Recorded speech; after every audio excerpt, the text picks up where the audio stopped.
All right, Joe. We're almost done with Unit 5. So this is 5.11, challenges contemporary economy and or agriculture. And so again, there's going to be some overlap here, so we'll be able to go a little bit quicker through part of it, but there's going to be some new stuff as well. So you're hopefully you're starting to pick up a theme of some of the big issues of modern agriculture in terms of production and how we produce it and how we distribute it and who gets it and uh, differences between developing economies and developed economies, all that kind of stuff. So, and environmental problems. Was a All right. total game. Whoops, sorry. And so let me get rid of that. So let's go ahead and get started here. These are the things that we'll be looking at. I'm not going to read all this to you, but because we're about to go over it. All right. So the first thing, and we've talked a lot about this, is the idea that modern agriculture practices put a lot of pressure on water and soil, and we know this. We've talked about this a lot, and so let's just go over real quick just a couple of things here. Let's see. Irrigation of fields causes problems in semi-arid and arid lands. We know that salinization of soil. We've talked about that. It does deplete aquifers, underground water, and it does deplete rivers and streams. This is the Ganges River. It's from 1984 to 2016. So this came first, and this came second. And you can see, because a lot of this water has been diverted for agriculture, you can see, the difference in the volume of water. So, like take a look here versus here. And so it's a pretty significant drop. And so that is one of the concerns. And again, they're taking this water to feed people. And so to say, hey, you're a bad person because you are, causing this water source to go down, that's not really fair. We just got to figure out ways to try to minimize this kind of problem. So also poor agricultural practice damages soils. So we've talked about this: soil fertility, erosion, compaction of soil. Uh, it pushing down too much on it, basically, when it makes it harder for it to grow stuff. And so, anyway, so that's that one. Reduction in biodiversity of plants and animals. So again, remember, this is, in large part, commercial agriculture. And so if you are a big business, you need some standardization, meaning that you need things to be the same from one to the next to the next. Okay. And so when we look at things like the number of plants out there, the different varieties, the more similar things are, the easier it is for processing because you can build certain structures for certain plants or certain animals, the sizes or whatever it is. And so once you build those, you don't want a whole lot of variation because it makes it harder to process. And so when we look at things like plants, number of plants has decreased by nearly 90%, and that's because of hybrid and GMO seeds. Uh, Again, we looked at Monsanto, and they have corn that you can grow, and you can spray your whole field where the corn is planted, and it kills everything but the corn. And so that if you're a farmer, that's pretty incredible because it allows weeds to stay down and just your crop to grow. And so, you know, there's a reason why the number of plants has decreased a lot.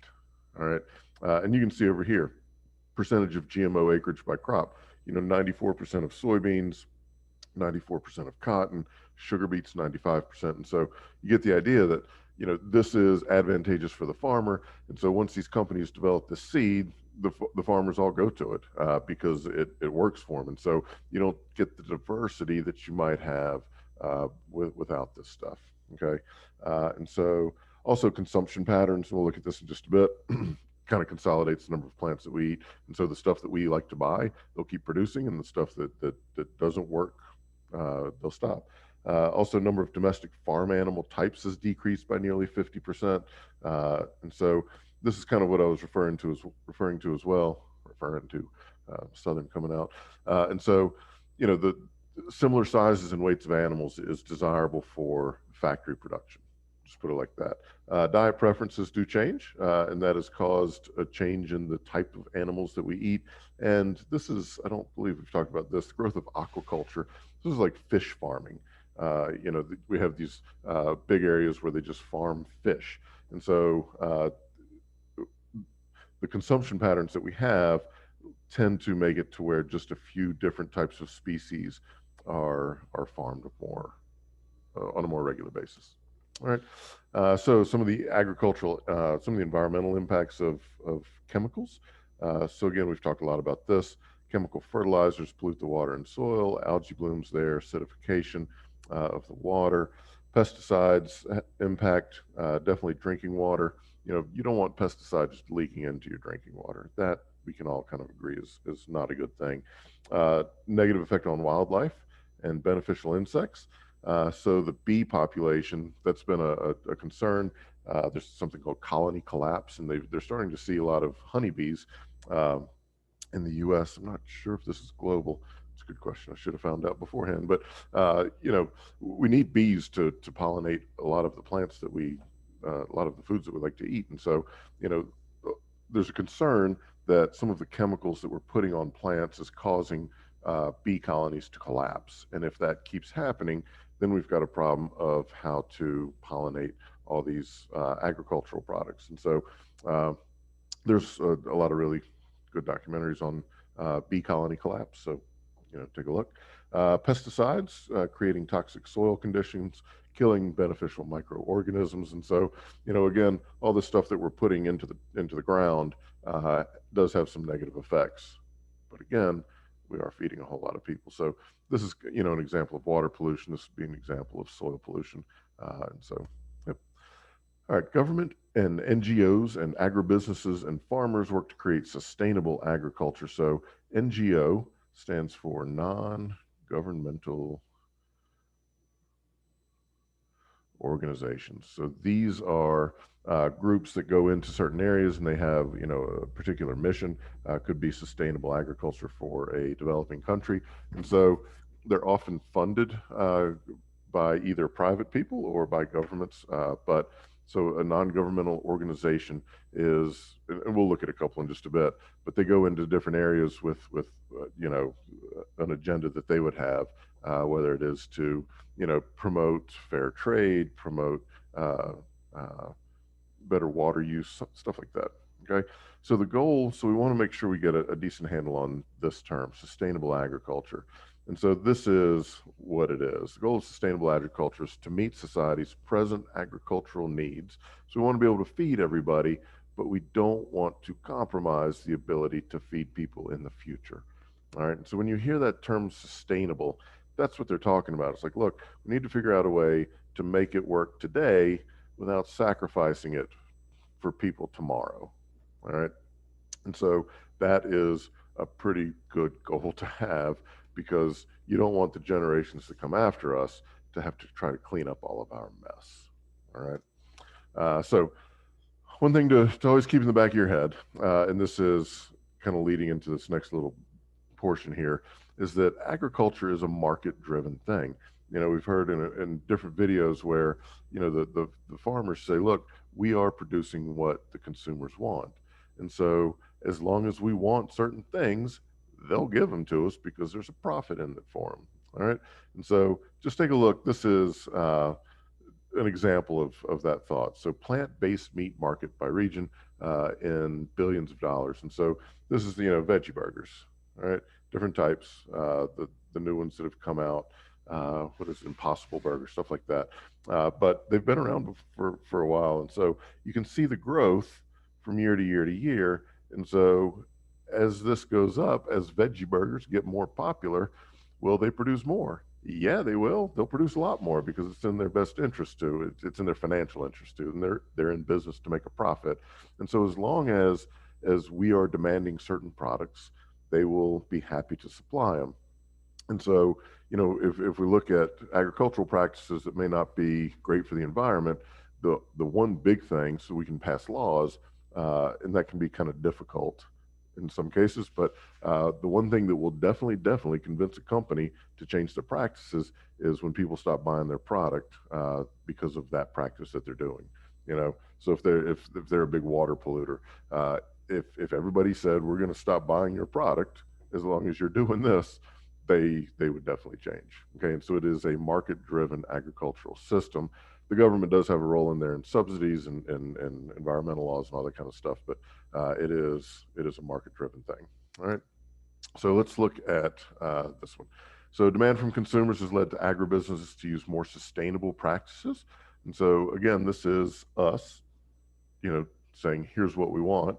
And so you can take a look, organic growing, organic food.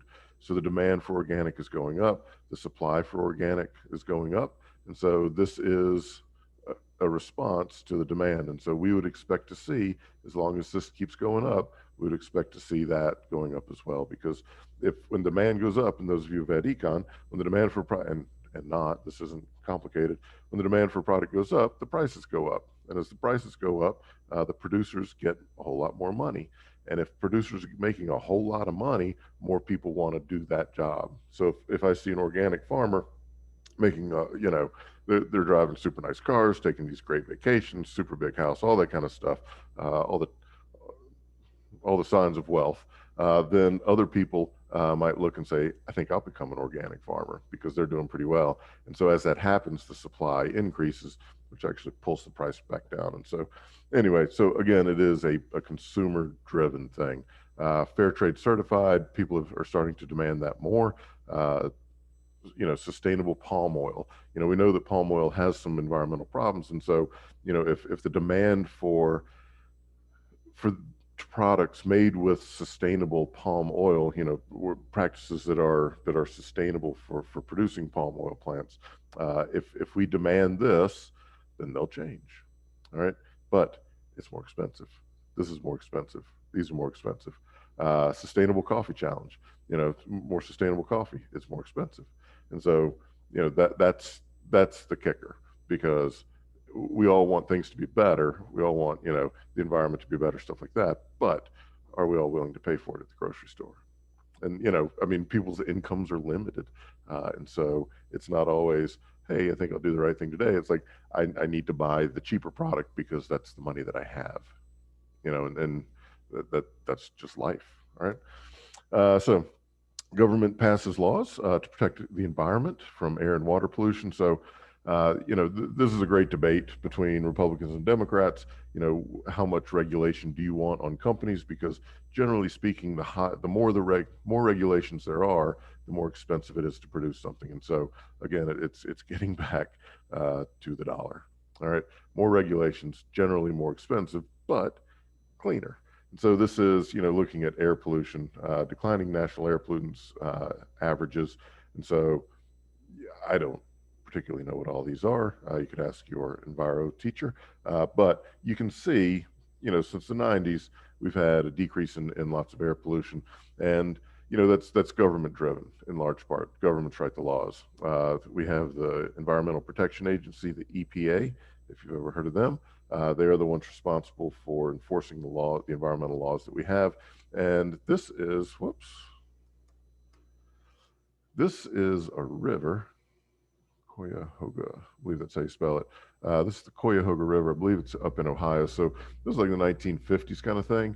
And the river actually caught on fire just because of the pollutants that were in it. It caught on fire a few times. And so, this is kind of symbolic of what things used to be like, and the kind of things that drove the government to create things like the EPA. This was in the early 1970s.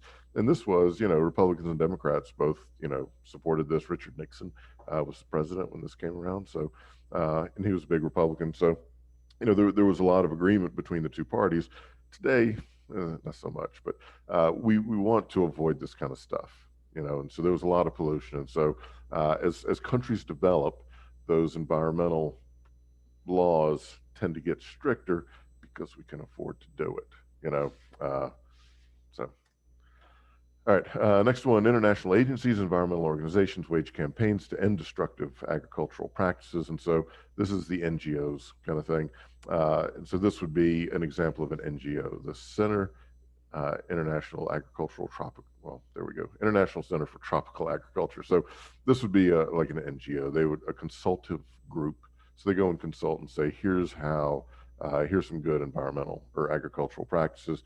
This is a headline here. NGO promotes new farming technologies. And so, a lot of these groups get together and go into different countries and say, look, here's how we think we can make it better here, and we think here's the benefit to you, because if you're coming in saying here's what you need to do and it makes things worse off, that doesn't work. They're not going to do it. All right, last little bit here. So individual food choices influence consumption patterns. So we have a couple of different types of farming that we'll look at: urban farming, community supported agriculture, CSAs, organic, value added specialty, and fair trade. And we've talked about fair trade. So let's go ahead and get into this one. So urban households often raise crops and small animals. And so, we're going to distinguish here between developed and developing countries. But if you have a backyard garden, this is kind of what we're talking about. Okay. So urban households in developing countries help alleviate food insecurity.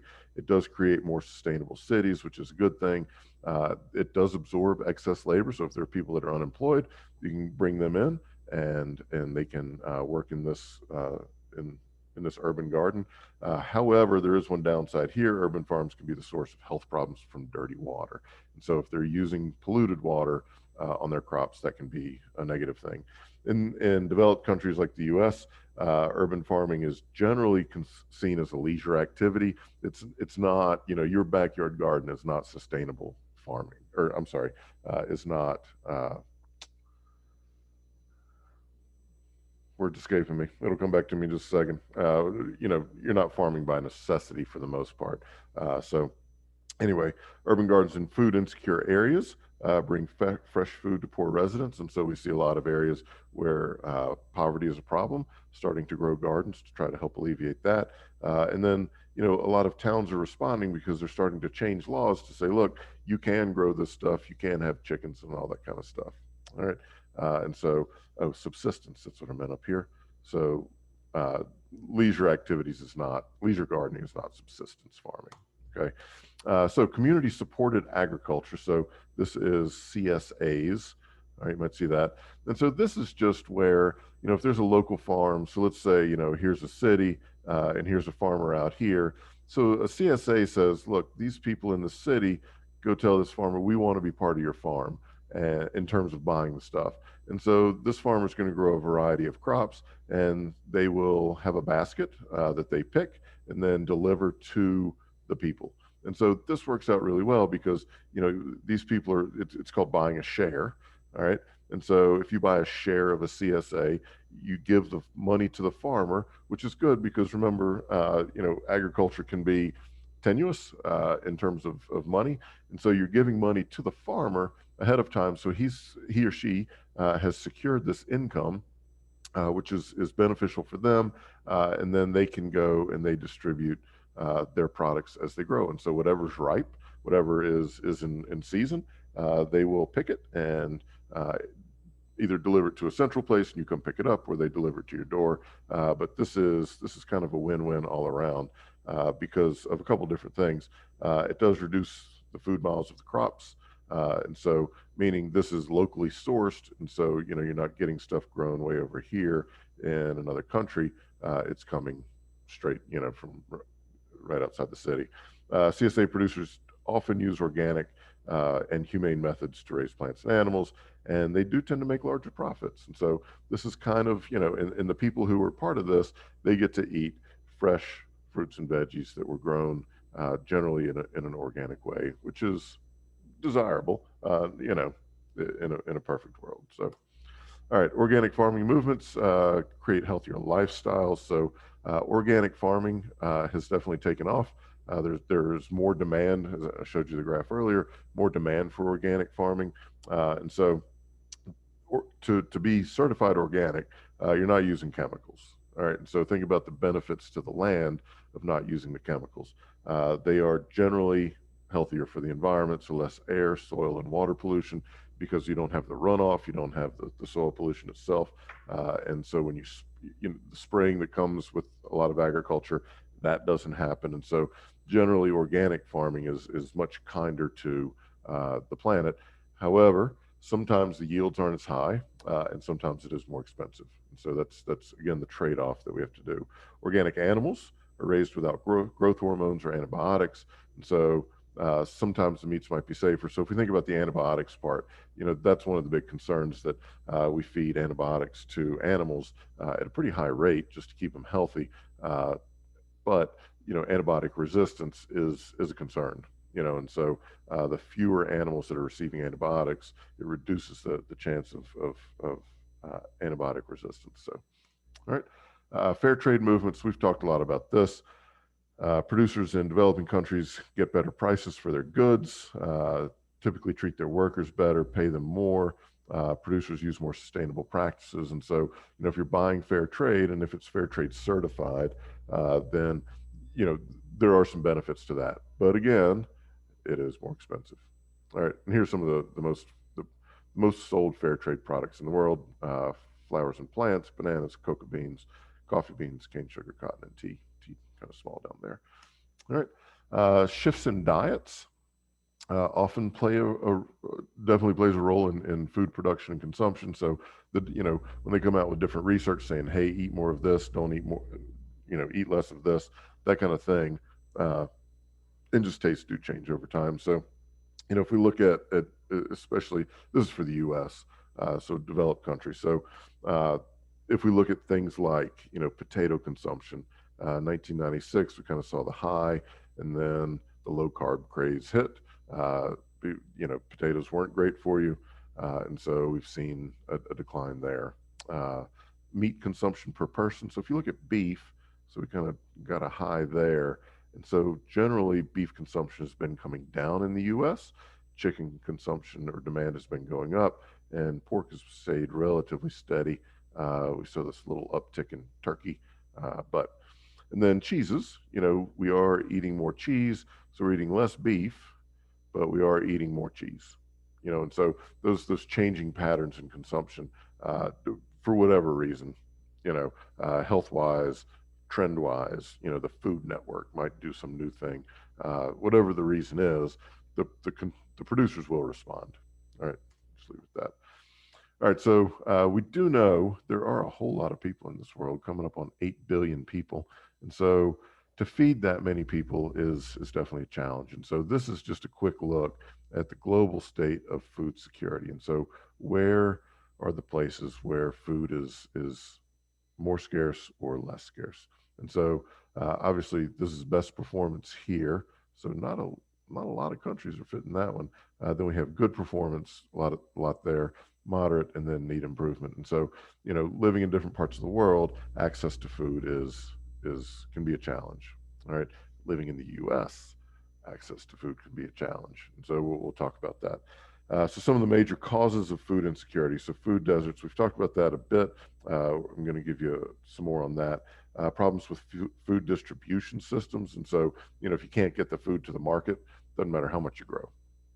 Some of the adverse weather patterns and some of the land lost to suburbanization. So this is our last section for last part of 511. So let's look at this real quick. So when we talk about food deserts, what do we mean by a food desert? So the gist of this is people don't live very close to a supermarket that has fresh fruits and vegetables at a reasonable price.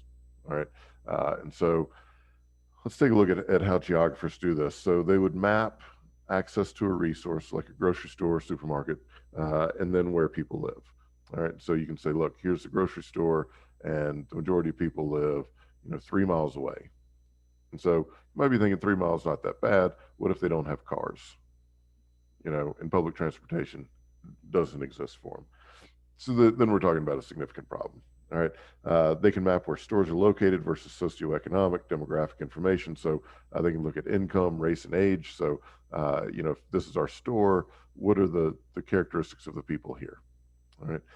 And then they can map the location of local residents and access to public transportation or ownership of a private vehicle. So like I was saying, if you live in an area where a high number of people don't have cars, but there is really good public transportation, then we might not. Then the chances of that being a food desert are much lower, right? So you can kind of get the idea.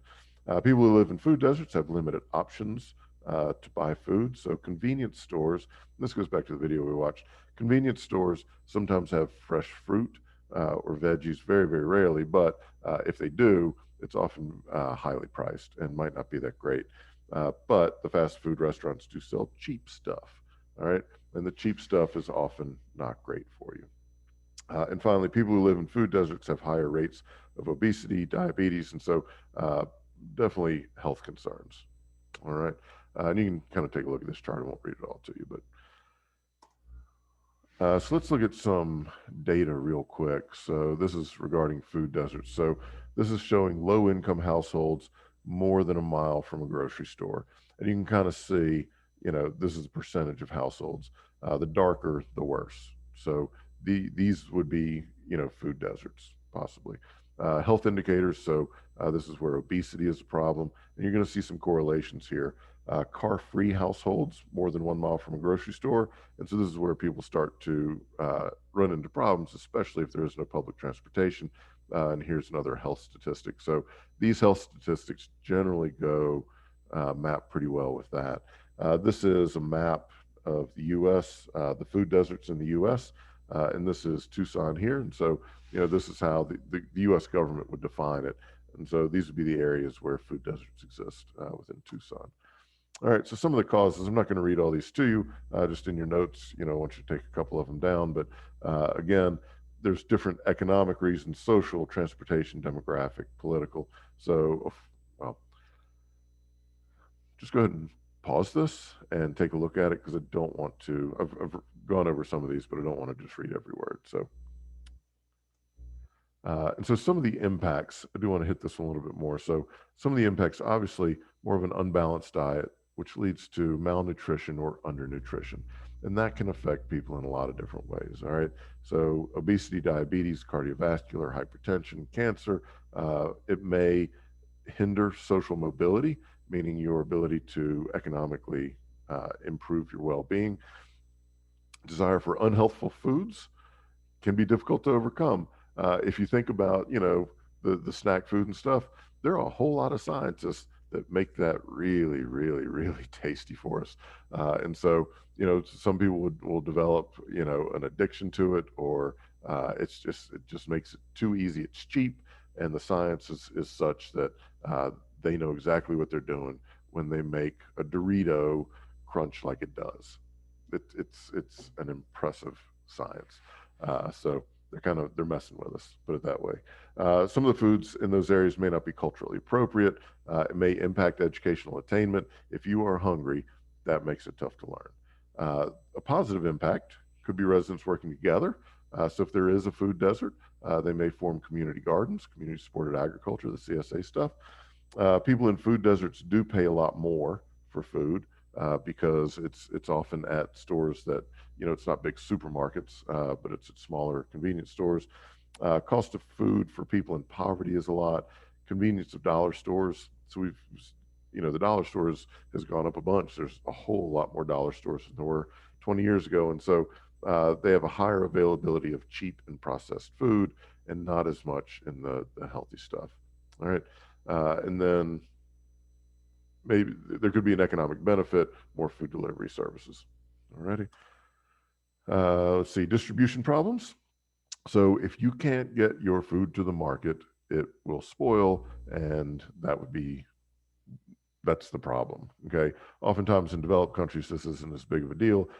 But if you don't have the infrastructure, so developing countries, if you don't have the refrigeration or, good transportation systems, stuff like that, it's going to be a problem. Alrighty. Adverse weather. We know that this can be a problem. So here's fires destroying grape fields in California. This is wheat being killed by drought. This would be cold, crop losses because of an early freeze. Those are pretty big. If you lose 90% of your crop, this is these derecho winds in Iowa blowing the corn down. And so when they blow it down, corn's, can't use that. And so this is, so when we talk about, these things have always existed, by the way, the fires and the drought and all that kind of stuff. But as the environment changes, if these things become more and more likely, then we're going to face more and more problems. All righty. And then lastly, the farmland loss to urban growth. So you can kind of see, this is, a